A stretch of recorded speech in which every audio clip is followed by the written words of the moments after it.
Good morning, all. Good morning, sir. Always a pleasure to spend time with you, as I tell you every time we get the opportunity to be together, and especially for something a little different in today. Again, I've done my introductions before, but just to make sure we're all tracking, I'm Craig Portwood, Director of Alumni and Community Engagement, the guy who brings you donuts and ice cream, right? So that's always the good times that we get to spend together. But this morning I had the pleasure of spending some time on stage with these three incredible servants to our country. They are our CASAs, the civilian aides to the Secretary of the Army. And I know you've done your homework, you've read your briefings, so you know who they are. And you know that they are business and community leaders who have also faithfully served our country in uniform. And they have been appointed by the Secretary of the Army to be those leaders, those liaisons in the communities that have an impact. And there are lots of layers to what they do, and I'll give them an opportunity to share that in just a moment. But I'm going to actually, instead of me introducing them, give them the opportunity to introduce themselves. So if you would just give us 2 to 3 minutes of who you are, a little bit of your military background, your private sector, and how you're now operating as a CASA. And I'm going to start at the other end. We can do so. Okay. Sir, we'll start with you. So John Phillips, I joined the Army when I was 19 years old as a private E1. I'm the son of multiple soldiers. My father was an infantry officer for 30 years, and there's been someone in my family that has served this country since 1753 in every conflict we have had, even before we became a nation. So I joined the Army. I went into the field artillery, got out after 3 years, went to college, went to ROTC, went back in as an officer, back into the field artillery. And then I also, a few years into it, became a Army comptroller, basically a money guy.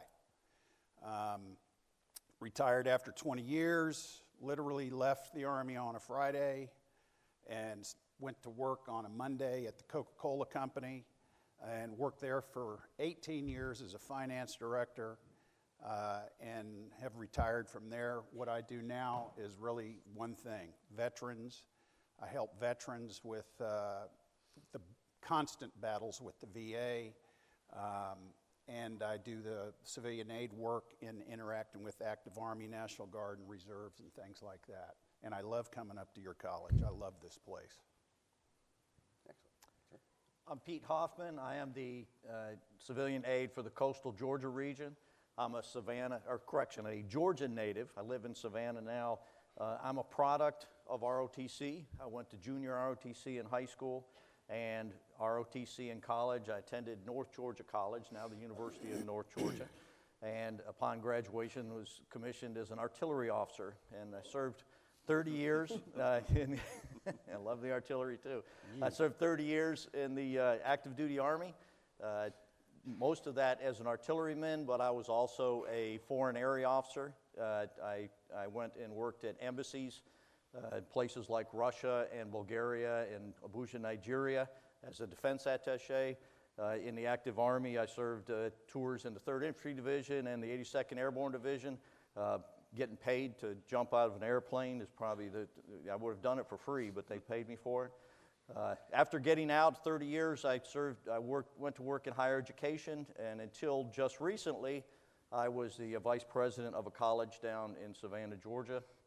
I stepped down from that position so that I could do things like the CASA job and get more involved in my community, my church, and in veteran and military affairs. Probably the thing I'm most proud of, my wife of 42 plus years is here with me today, and we have 4 grandchildren that I get to spend a lot of time with. And I'm very glad to be here today. Well, first of all, you all look amazing. This is a beautiful view. My name is Angela M. Odom, and I joined the reserves when I was 18, and then I went to the University of Southern Mississippi, where I got a 3-year Army ROTC scholarship, was the second black homecoming queen in the school's history, and I served for 27 years in the Army. So along the way, I was able to participate in 3 separate combat environments. The third one, where I was a battalion commander in Iraq for 14 months. My son, he was 14 months when I left, and I left him for 14 months. The actual tour itself was so impactful that I wrote a book about it. And I served And one of the biggest lessons I learned, and I'd like for you to actually embrace it with me, is nothing significant is done alone. And team building is everything. So once I retired in 2015, I was fortunate enough to serve as a leadership coach, trainer. And so that's what I've been doing for the last, I guess, 7.5 to 8 years. So I'm the founder of the Better You Project and the host of the Better You Leadership Podcast. So what I do is I teach women how to lead through the nuances of personal development. That is what I do primarily most days. And then the rest of the time, I'm over here trying to chase my 17-year-old, right? You all know he does not want to be caught or found. You know that. So I am very happy to be here, and thank you for the opportunity just to be in your presence. And so very appreciative to be here. Thank you. Thank you, ma'am. Thank you. You know, you've been in these events before, and we kind of have a standard format where usually there's some talking up front, and they'll kind of share a speech or a little bit of that, and then kind of jump into some questions. We're taking a slightly different approach, as you can probably gather by the setup and the layout, where we're doing more of an interview style, kind of a talk show style, if you will, which is going to give me an opportunity to take us through some questions, but then also steer them to questions that you might have. But I'm going to steal somebody's thunder right away, and I know whoever's got this question is going to be so bummed. But it came up a couple of times when we were meeting the other day, is running through our rehearsal. And because I have a microphone and you don't, I'm going to ask it first. So here's the big question. You are CASAs. You're not paid to be CASAs. Right. Then why do this? Well, I would say that we're not paid, I'm personally not paid financially, but I'm paid in so many other ways. The first thing is just to continue to serve. Continue to serve my community, to continue to collaborate with other veterans, to be able to speak on your behalf, to share your concerns, your inquiries directly with the Army's leadership. So I feel that, this right here is priceless for me. So, of course, no finances, but so many other ways, so, for me. Excellent. Gentlemen? I would say, agree with everything Angela said. The opportunity to give back to the Army is important to me. The Army has done so much in my life, given me opportunities that I wouldn't have otherwise. I was the first person in my extended family to go to college and to graduate from college. And then the Army continued my education as I stayed in. They sent me to places that I'd only dreamed of before. You know, if a guy from Georgia who had never been outside the state of Georgia pretty much, and ended up traveling around the world and doing things that were impactful. And so I owe a lot to the Army. I think everything that I've gotten to do goes back in one way or another to my experience with the Army. So the opportunity to give back is priceless. So I wouldn't say I'm not getting paid. I'm getting reimbursed every day by knowing that I'm being able to pay back a little bit to my Army, our Army. The same thing they said. The other important thing I think that I really enjoyed doing is interacting with the business community and educating them. We often say, or I often say, we are the other 1%.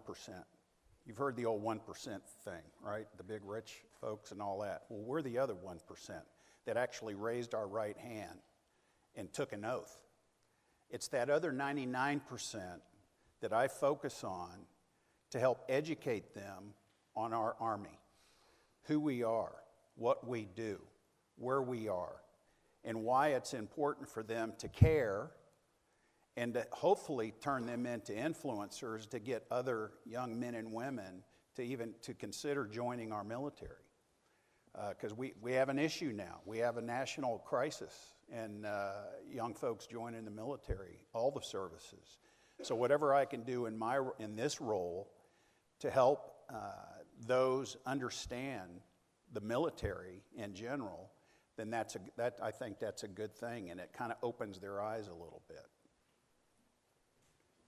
And I'm getting a common theme, and I kind of figured out where you were each going to go in the middle of this. But I think you could probably speak from your own experiences of there's something that you believe in.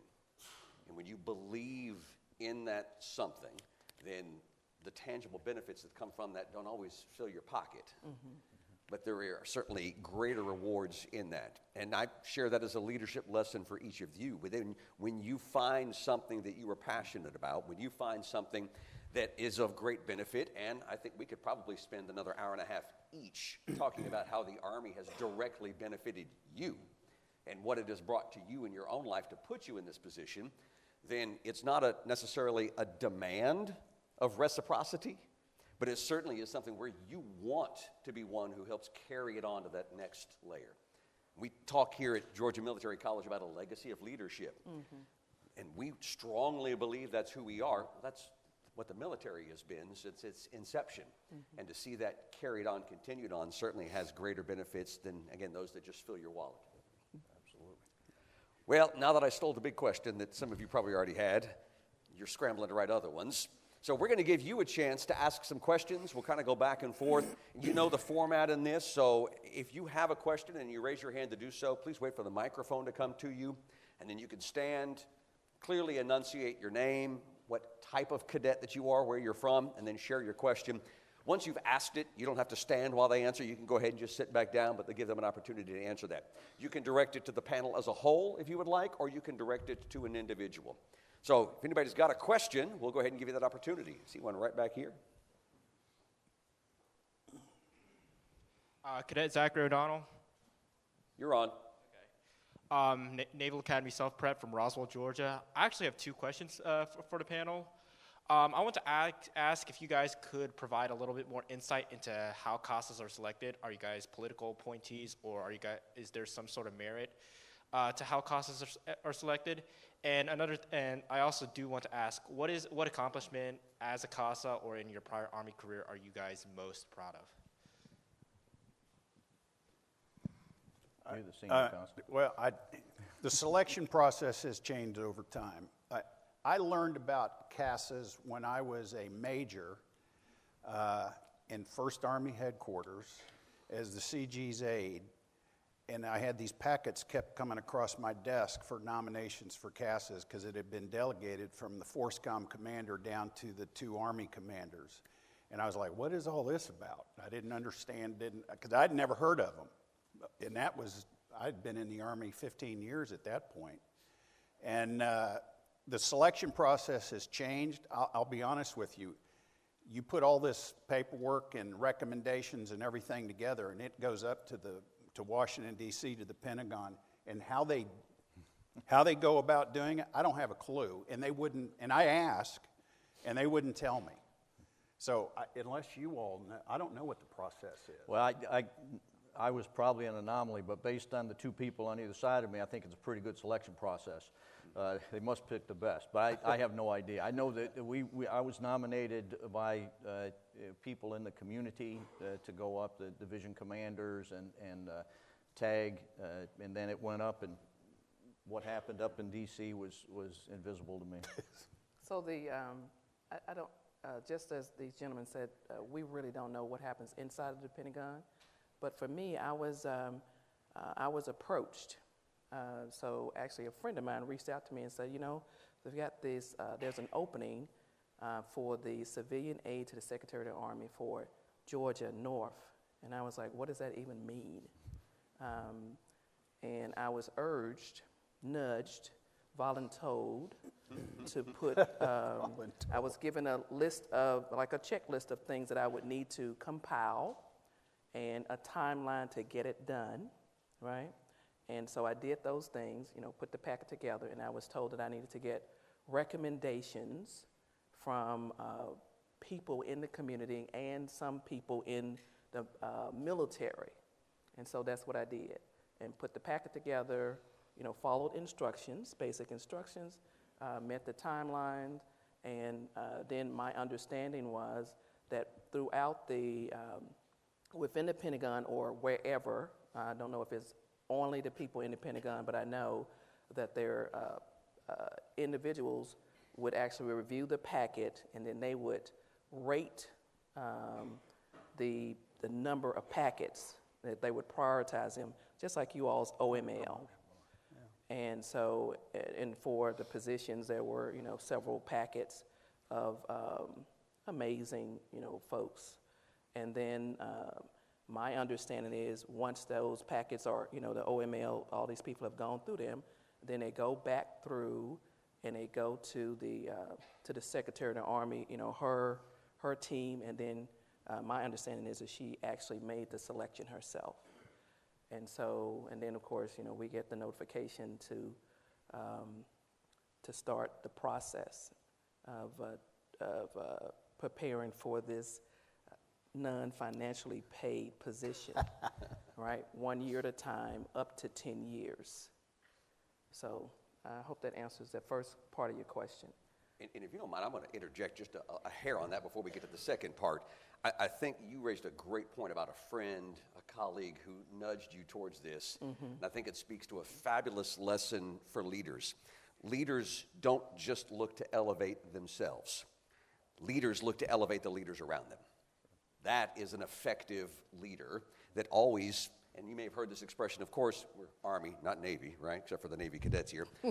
A rising tide lifts all ships. You may have heard that before. So let us work towards rising that tide for others around us, and that makes you an even more effective leader. Well, and then just to go back to that, so the person who nudged me, I don't ever want to embarrass her. That's the other part. I'm like, okay, she thought that much of me, so let me make sure that, not only I do the right thing for myself, based on what I believe in, but at the same time, I know she's saying, I told you could do it. Get on out there, get on out there. So that's the other part of that. That's a great observation. And so your second part of your question, I apologize, but I have forgotten it. Can you please say it again? What is your proudest moment, accomplishment, or anything else in your capacity as CASA or in your, or even in your prior career in the Army? So for me, Mr. Hoffman and I were actually came in together, and that was what, September? I think, yeah, hasn't been long. It hadn't been long. So we have, we've just started this journey. For me, what I'm very proud of is the fact that we are allotted scholarship opportunities, they're called Minuteman scholarships. So I'm very proud of the fact that for me, our investiture was, I think it was that Monday or Tuesday, and the deadline was like that Thursday or the next week. And by the grace of God, I was able to allot we're allotted 2, and so I was able to provide my 2 allotments for 2 students to go to college. And so for me, that means everything, because that's what happened to me. I went on a scholarship, so I'm grateful for that opportunity. And just the second part for me was being able to interact with the people, the students, the college students, and some high school students at Georgia State. They did a synergy event, and it was just amazing for me, having been retired for a few years, to see the energy, the professionalism, and I know that we're in good hands with your generation. So for me, the interaction with your peers has been everything to me. Well, I'm, again, fairly new at this. It's been spending most of the time just doing things like this, getting to know the people in this area and what the Army is doing and what our needs are. I know the Secretary has made very clear to us that our focus needs to be on recruitment, to try to get people to understand all the great things that the Army can do for us and that you can become part of the Army family. So far I've had a great time, doing things that are meaningful, like going to commissioning ceremonies at universities and getting to see young lieutenants pin on those gold bars that I know are going to take them to places that they never expected before. and meeting with families. I'm looking forward to the upcoming future. We got the 3rd Infantry Division, which is in my backyard, are sending units over to Germany for another deployment, and to work with them and work with their families and make sure that they get everything they need from the community, and that concerns of theirs are pushed up higher is very important to me. So I'm just excited about the future. There's a couple of things that I've worked on that as a CASA. One of the opportunities that we have as CASAs is we have a direct line to the Secretary of the Army. There are things that go on in our Army that frankly, leadership, they're so far removed from it, they don't see it. We're kind of the eyes and ears out here, out in the field, interacting with active units, reserve units, National Guard units. And if something is wrong, we literally can pick the phone up and call the commanding general of the recruiting command, the commanding general of cadet command. I've talked to the commanding general of the quartermaster corps, if that's what they call it still. I don't even know. Yeah. But he's the 2-star in charge of because there were logistics issues that I needed to try and learn about, and because there was something that just fundamentally didn't sound right. So I just go straight to the top, and they have a whole staff that they can work issues. Spent a lot of time in the recruiting world with our Atlanta Recruiting Battalion. I'm also part of a recruiting task force in Washington, D.C., where we're trying to solve the shortfalls in recruiting. And I get to go out and have I go to the 5th Ranger Battalion up in Dahlonega, and I have fun. I've been able to go out on a couple of ambushes, this old guy out running around the woods as much as I can, and going rappelling and things like that, and having some fun, and then finding out, what do you need help with? I'm right here, talk to me.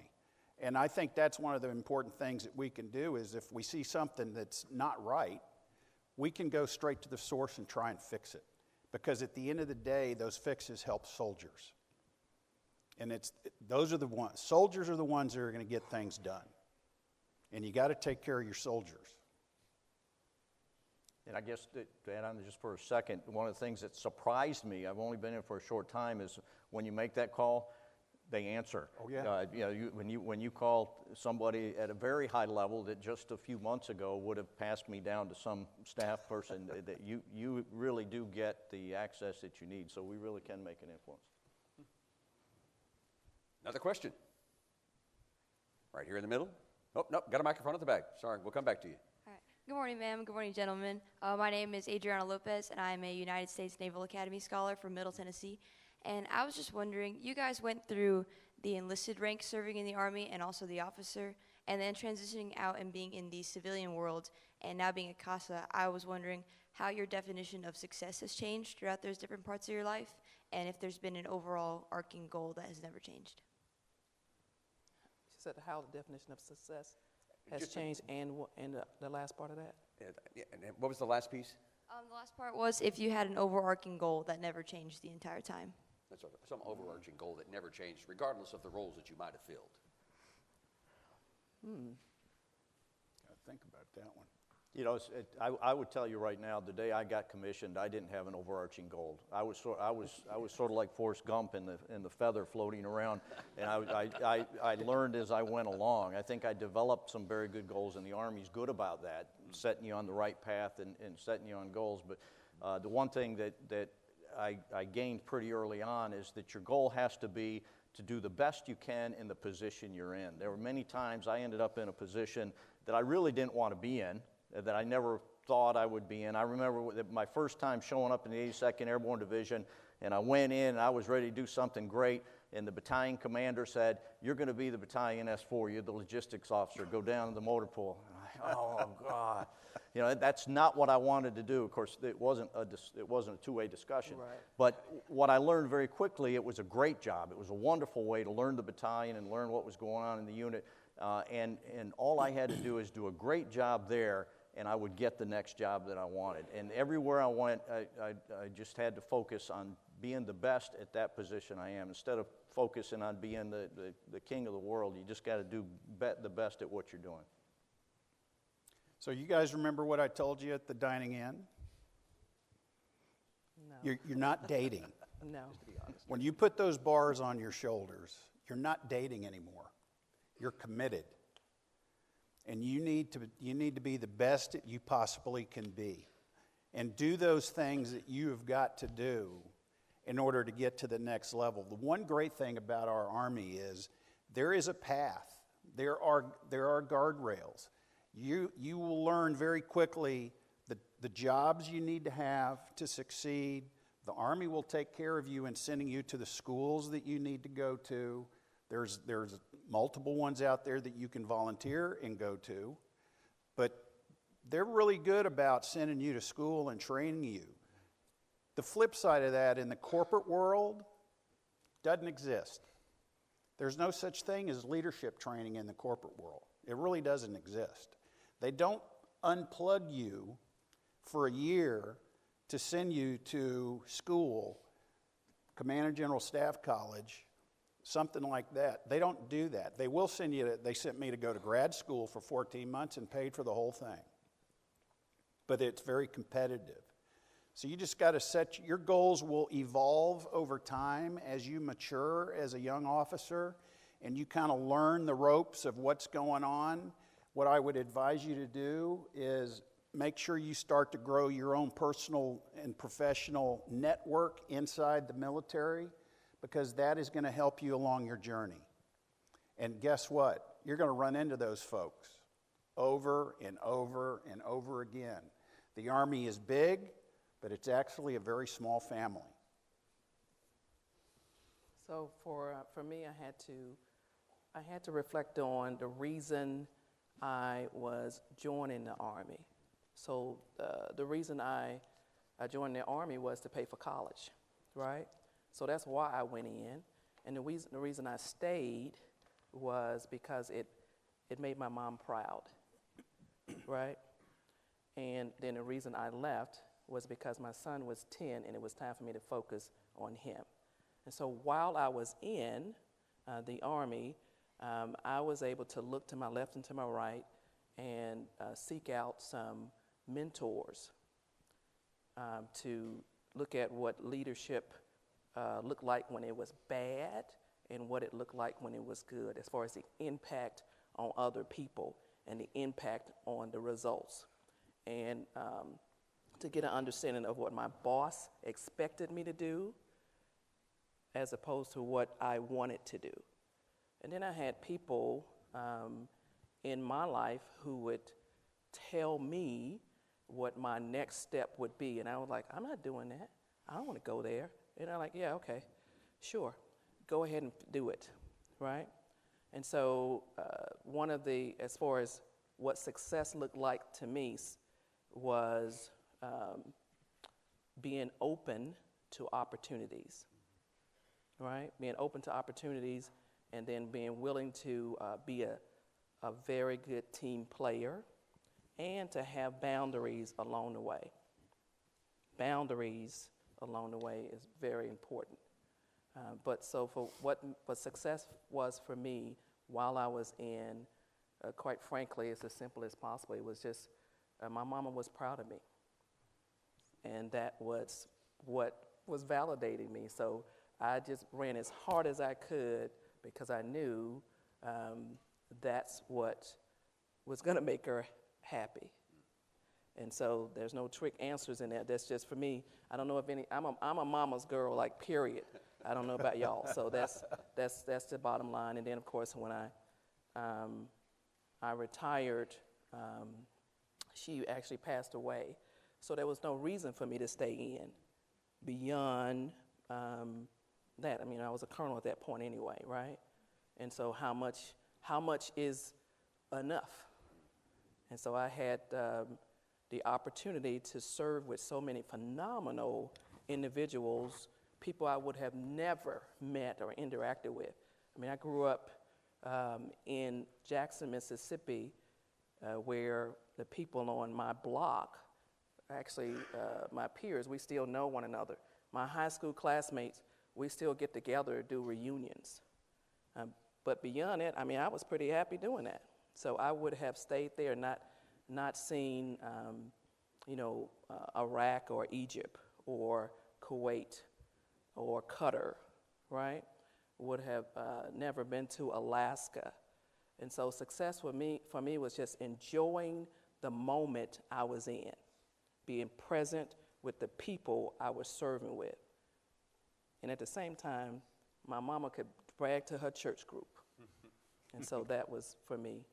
I hope that answers your question. Thank you.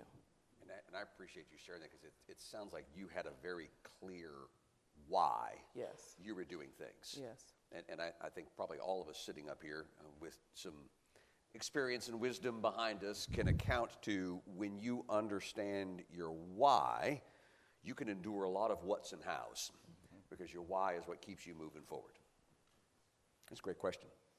Another one, please. Somebody, we've already got a microphone here in the middle.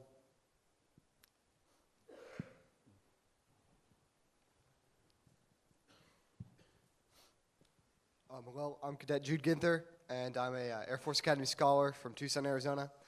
My question is directed towards all of you. It's sort of a two-parter. It's, what do you currently believe is one of the greatest issues facing the Army? As civilian aides to the Army, how do you think that the Army could improve its relationship with the civilian community? I mean, obviously, recruiting is an issue right now, and it's what I said from the onset. I think it's a education process. Just because you join the Army doesn't mean you're going to be, sleeping in a muddy ditch with your rifle. There are so many incredible opportunities. Cyber, for example, right up the road here, Fort Gordon. It's kind of amazing what they're doing at Fort Gordon in the cyber world, which is also the alternate location for the national security, I think NSA, cyber. So if you're really, really, really smart, which most of you in here are, you can go be a cyber person. And guess what? There's life after the military that you can get jobs in the corporate world. There's just so many opportunities that are available for you in the military that you can succeed. The relations between the Army and the corporate world or the civilian world, we help do that. I know there is an active effort for a lot of general officers to get out and about and meet with corporations. A lot of these, my days at Coca-Cola, anytime any general officer came to Coca-Cola, all of a sudden my phone rang, because I was the Army guy at Coca-Cola. They just didn't hire a lot of military. So, but general officers would come through there, and I'm sitting at meetings with our chairman and generals talking about the military, and so those types of things happen. Plus, we sold coke to the military, all the services. So there always was that connection with the corporation and the military. Well, there's a lot of challenges in front of the Army right now.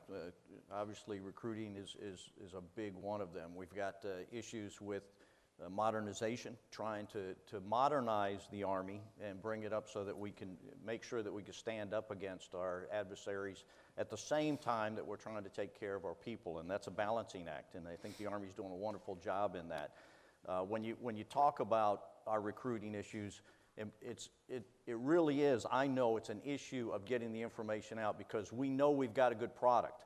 We know we have a good product because the demographic that has the highest rate of enlistment are people that come from military families, people that know the military.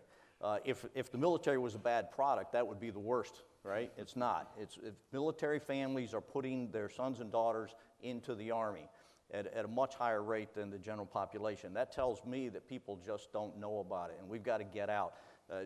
You're part of that. You're part of that mission right now. You understand what the Army's all about just by being cadets here. And so I'm so glad to see you here, and I hope that you'll share the story. And that's what we're going to be doing. And that's part of our mission as CASA, is to get out and try to share that story with the community. I think the the issue, there's, several issues and depending on, where you sit. But it is, I think it's communication, internally and externally. It's the same as me having a conversation with my 17-year-old son. Like, I want to talk face to face. And for whatever reason, your generation want to text me back, right? So the modality of how we communicate. So that would be similar to the leaders in the Army who are attempting to get the message to the general population about the goodness and the benefits of serving. It is as if we're walking past one another. So I think definitely the Army is an exceptional organization to serve in and to benefit from. I mean, it paid for 3 degrees for me, right? And I got to experience so much and to engage with just amazing people. Yep. Then at the same time, there's 6 of us in our family, so I'm the only one who served. So my other 5 siblings, they didn't get the message, or it didn't hit them or impact them the same manner in which it did me. So that, I believe, the issue that the Army, big DOD, is dealing with is how to communicate the goodness of serving in either one of the branches. Of course, we're Team Army, right? But it is serving whether or not you're, and quite frankly, whether or not you're serving in uniform or not. Just the message to serve is good. Again, nothing significant is done alone. So that's my take. Excellent, excellent. Time for another question. Right down here.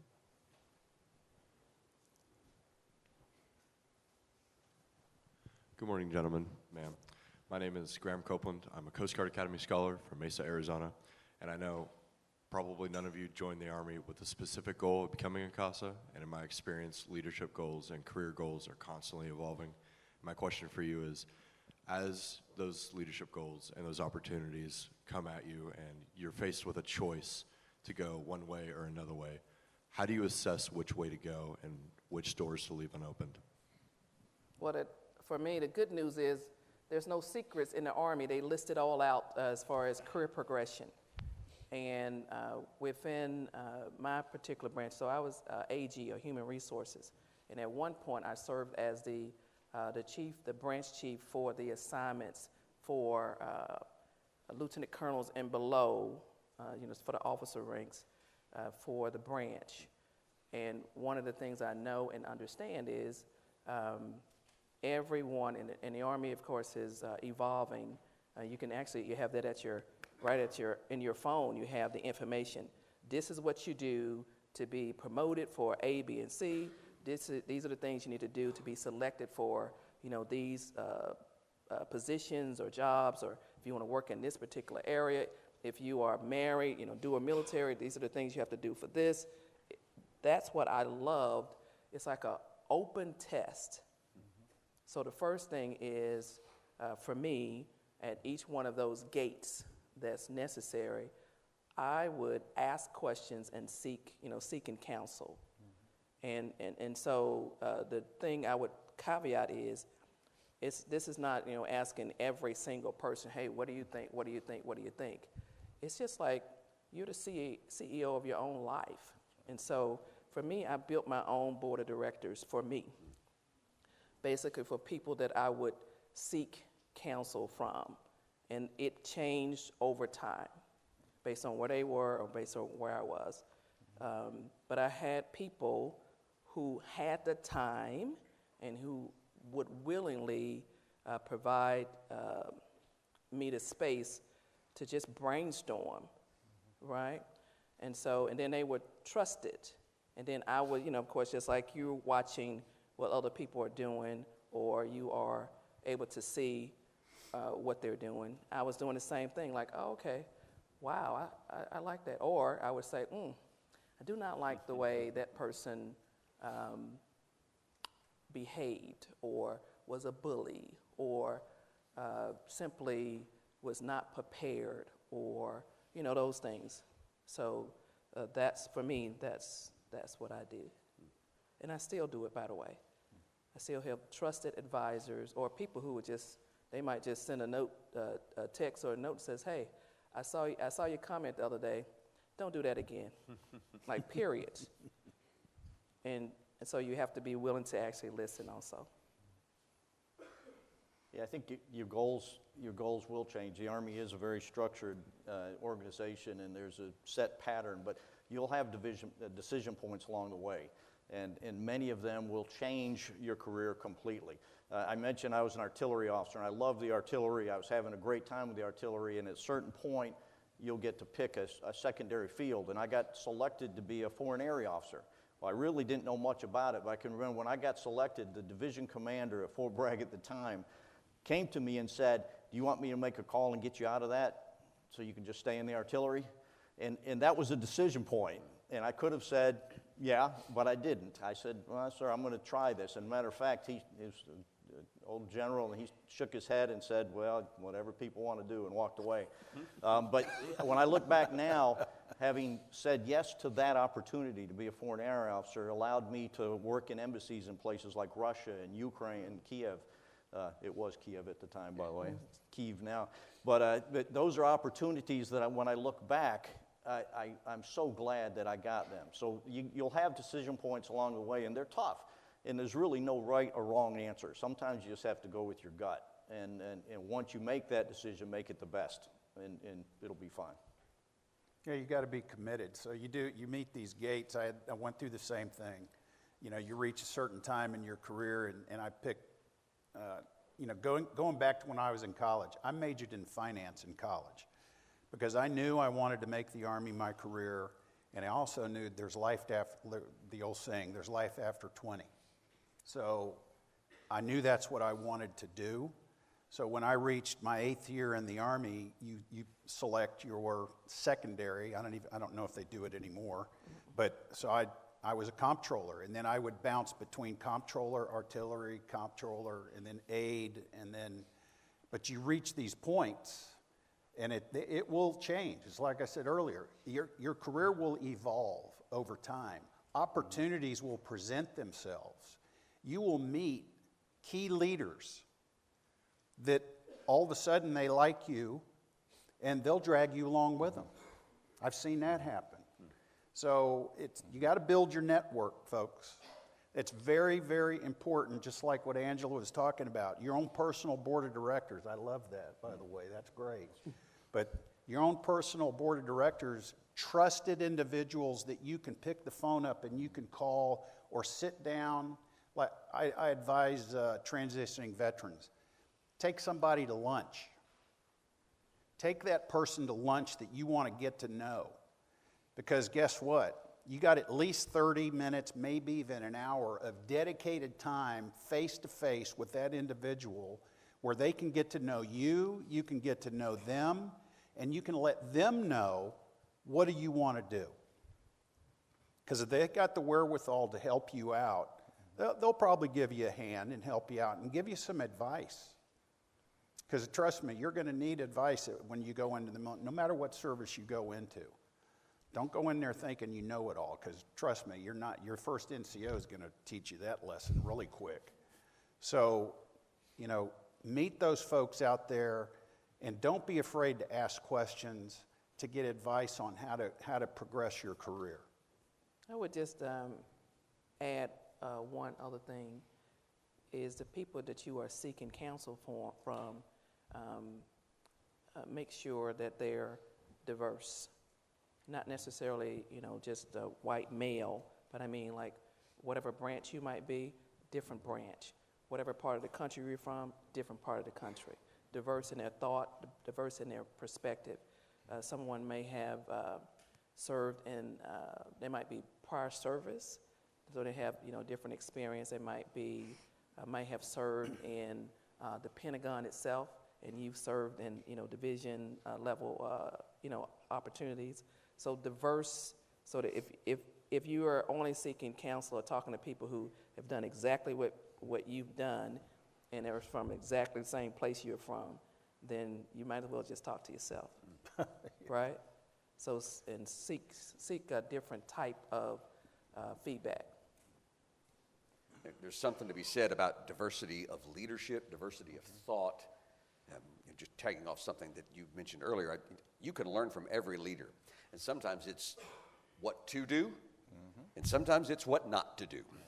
But everybody provides those leadership lessons. Now, we are, and I know many of you have questions, and we'll give you a second to come down front here in just a moment, but I'm going to put the time crunch on you now. 60 seconds or less, based on your military, civilian experience, outside of what we've already shared this morning, is there one leadership nugget, just one thing you would want to pass on to these future leaders right here? 60 seconds or less. So for me is God gave you 2 ears and 1 mouth for a reason, right? So listen more than you talk. And then when you speak, it's okay to be assertive. It's okay to be, to sit back. It's okay that you talk loud or you talk with a low tone. It's just, don't just be talking just to talk, right? And then the other part I would say is be kind, because you will walk into a room and you have presence and people respect you. They want to do what you want them to do. So use your powers for good. Be kind. I would say that probably the most important thing that a leader can do is take care of their people. And that oftentimes that's confused with your people liking you and being friends with them. And that's not at all what it is. Sometimes they're not going to like you at all. Yeah. But taking care of your people means obviously you have the basic needs that they have, taking care of them and their family. But oftentimes that means making sure they're trained and have what they need and that they're getting covered so that they can do what they have to do and they feel good about their job. So when you go in, particularly as a junior officer, don't worry about making friends. You'll make friends later in life, or if you already made friends. You don't need to make friends. You need to focus on making sure that your soldiers, or whichever, if you for whatever reason don't go in the Army, you go to another service, your service members are taken care of in terms of readiness and equipment and have everything they need to do their job. That's good, Pete. That's really good. I think I'm all about taking care of soldiers. At the end of the day, if the soldier isn't there, stuff doesn't happen. And it's that, and listen to your NCOs, especially as a junior officer. We've been at war for over 20 years. They know their skills. They know how to get things done other than just being book smart from some field manual. So listen to your NCOs, learn from them, be a sponge. Learn, learn, learn, and be the best at whatever skill set you are going to be in, whether it's the artillery, it's the Coast Guard, whatever. Coast Guard, you're on mission every day. Every day. So, be the best at whatever it is you've decided to pursue in whatever service you're going to be in, and grow, and just knock it out of the park, and have fun. Have fun. It's okay to smile. Yeah. It's okay to smile and have fun at what you're doing. My soldiers thought I was nuts because I was a field artilleryman and I loved to go camping and blow stuff up. And I was getting paid for it. You can't beat that. Well, I know others of you have some questions, and I know you'll have an opportunity if you don't have class to run off to, that they'll be down front and able for you to come down and do that. But on behalf of all of us, and speaking for our Commandant and our cadets and our leadership, we're so thankful for you. Thank you for your service, not just in uniform, but out of uniform. This is certainly a country you care deeply about. And we appreciate your continued investment and helping all of us today develop as leaders. So let's thank them for being here today.